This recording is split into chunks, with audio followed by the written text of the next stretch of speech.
Hi there, it's Nicole, and today I have a video showing how to dress up the brand new Julie Nutting doll stamps and dies with Lawn Fawn Let's Polka 6x6 paper. I created a layout that I'll show you here in a little bit, and I didn't do a video for those particular dolls, so I thought it would be fun to dress up a doll for St. Patrick's Day, which is today, and show you how I put them together. So this is the layout I created for the Lawn Fawn March Inspiration Week featuring the Let's Polka pattern paper and embellishment collection. And I dressed all three of the doll stamps with different colors of polka dot outfits and things, and also there's these great tone-on-tone stripes, and so I thought it would be fun to show you how to dress up one of the dolls in some green, also from the same Let's Polka collection. So I am going to be using the Prima Julie Nutting doll. This is Haley, and she's the one with the cute little dress that you saw there at the beginning of the video. Now I am going to color her in with Copics, and so I want to talk really quickly about the ink. I am using a dye ink from Simon Says Stamp just because I feel like this ink shows up a little bit better or has a little bit darker outline. I do not recommend this ink normally for Copic coloring at all. If you're going to use an ink like this, you need to really be careful to not color right on the lines, because the ink will bleed out, if that makes sense. Memento Tuxedo Black ink is the ink that you would really need to use for Copic coloring. However, I am just being pretty careful to stay away from those lines or not brush over them or do little circles over them, because it will make the ink bleed. I don't think the Simon Says Stamp ink bleeds as bad as some others. However, I normally wouldn't really promote using this ink for Copic coloring. So I wanted her to have red hair, kind of to go with the St. Patrick's Day theme, I guess. And I am just using several colors of Copic markers here to color in her hair.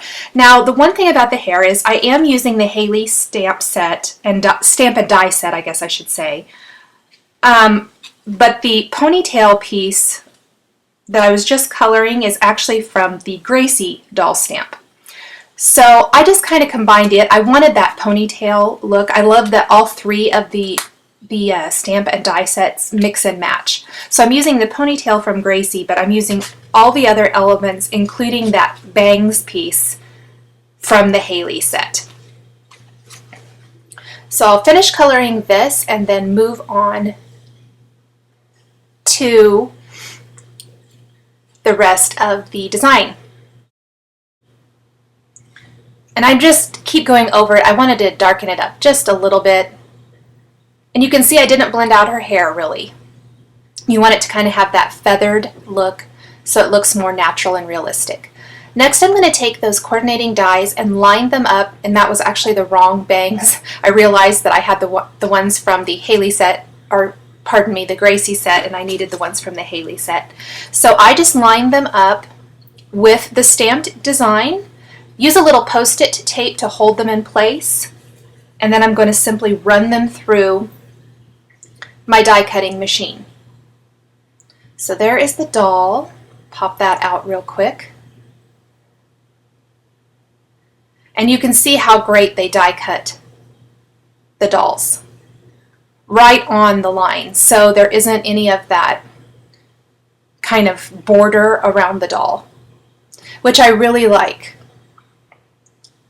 Because otherwise I would rather fussy cut them than have that outline, I think. So I'm just going to pop out the hair here and move my die cutting machine to the side, and then I'm going to color in her skin.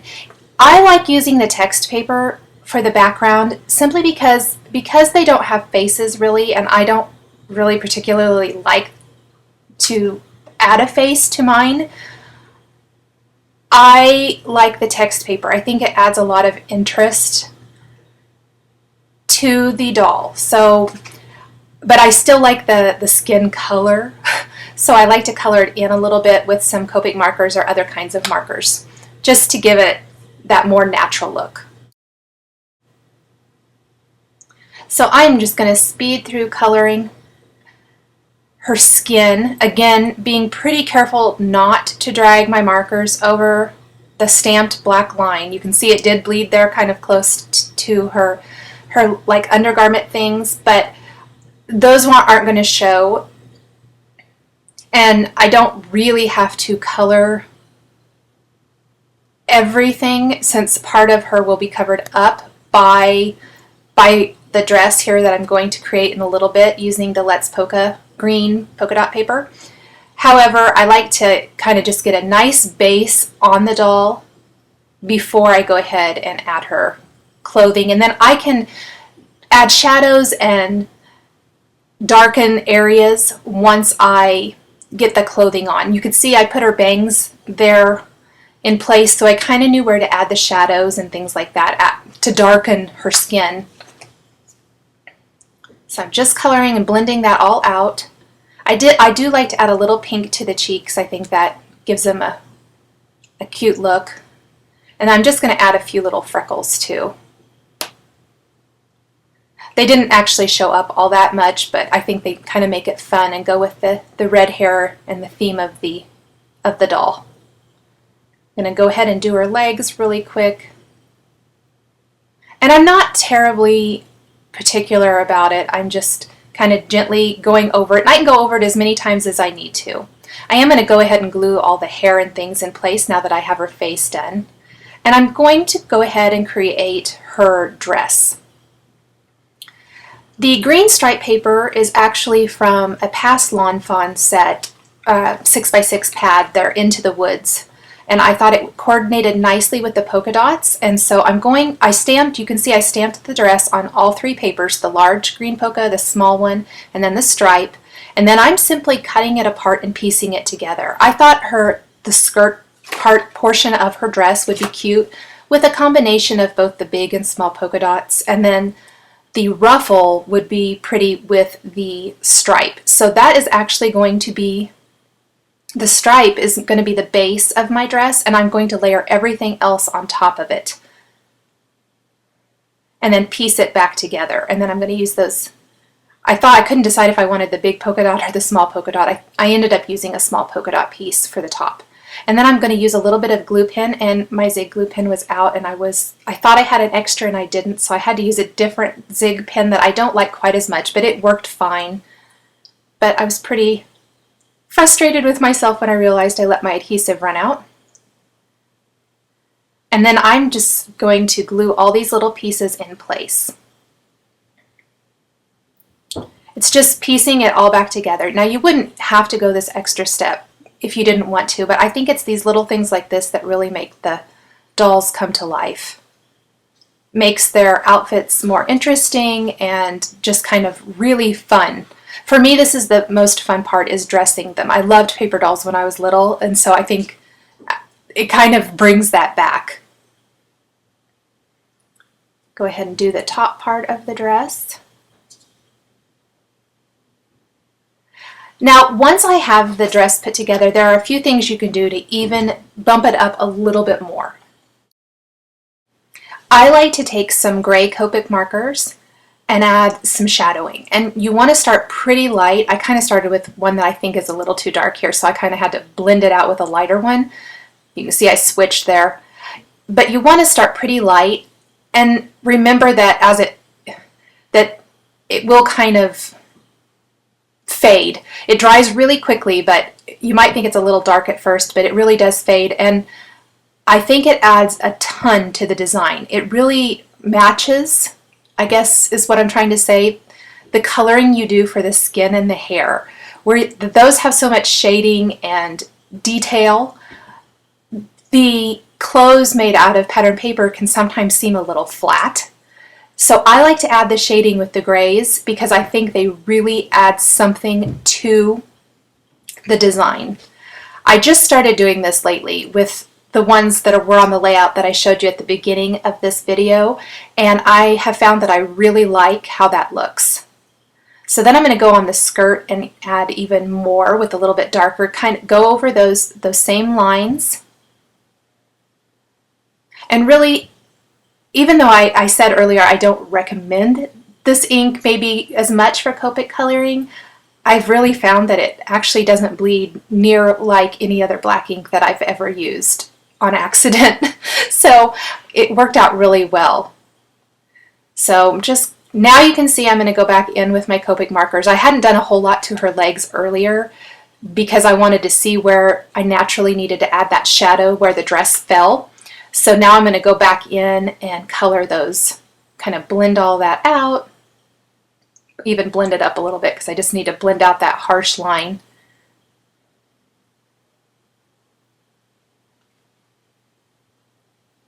And then I can glue her dress on here in a little bit as well. But now that I know where her dress is, I can go ahead and finish coloring in her legs and anywhere else that I see that I might have missed a little bit. Just kind of gives you a nice guideline there. I just like to get a base color on the skin, and then I can go back in and add the shadowing wherever I need to. You can see as you add each element to the doll, it really brings it to life. I always think that's the really fun part. So just add a little glue to her body there and to the back of the dress. I'm going to place that right down. And then I have some green ribbon that I want to wrap around the center of her dress. However, I need to cut a little slit, and I should have done that before I added her dress. But I'm just going to use a craft knife. You can see I cut a slit there along the side of her body. I had to pop up the dress real quick and do that with a craft knife. And then I'll just thread that ribbon through and then thread it through the other side, and I'm going to tie it in a bow on the front. I try not to add too many very dimensional details to my dolls simply because I don't particularly like a ton of bulk either on my cards or my scrapbook page layouts, or I'm considering maybe even starting art journaling or something like that, and I just don't want a ton of bulk in mine, and that's just a personal preference. So I usually try to find ribbons and really small embellishments for my dolls.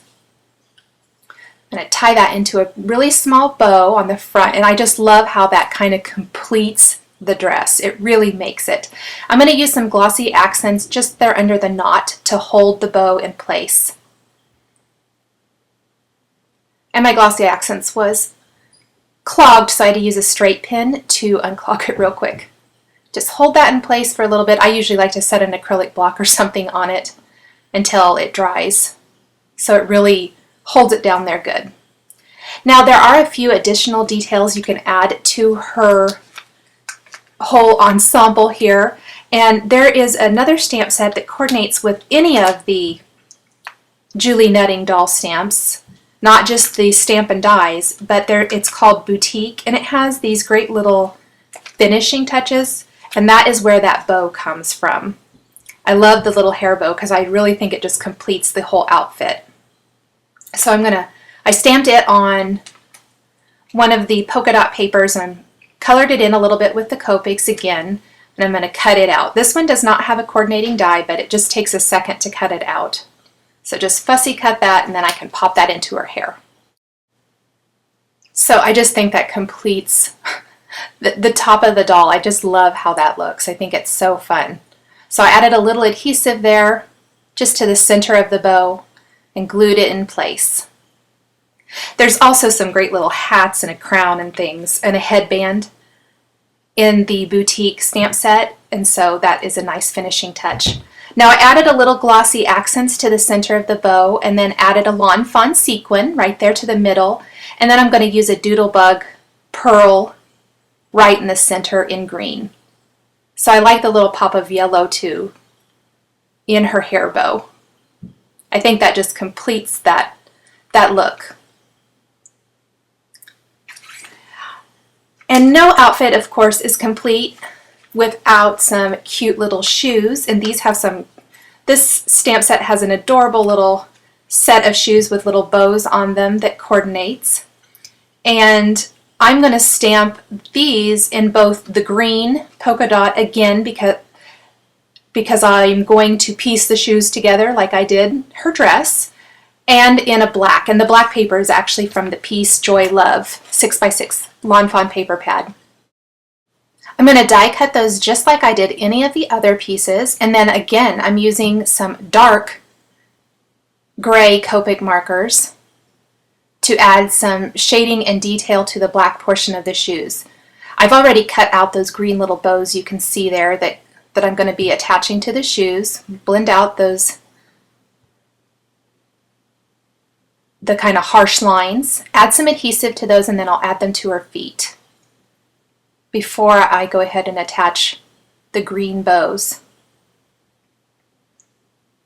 This also allows me to go back in now with my skin tones and blend out, add some more shadowing, more detail, kind of finish off the legs. Gonna go ahead and add that adhesive again to the little bows of the shoes. Oh, before I do that, I am going to do one last thing. I love doing this to the black shoes, and that's adding some white gel pen to the toes of the shoes for that kind of shine. Then I'll add the adhesive and add the bows. One last thing that I did not show in the video, because I thought of it after I had finished both the girl and the little leprechaun, the gnome that I made into a leprechaun using Lawn Fawn stamps, is I took glossy accents to her shoes to really give them that high gloss kind of Mary Jane patent leather feel or whatever look, and I really thought that was kind of fun too. Now I am adding a little bit of shading to those bows on her little shoes, and instead of adding the sequin and the little pearl dot, I'm just going to add the pearl dots to this one.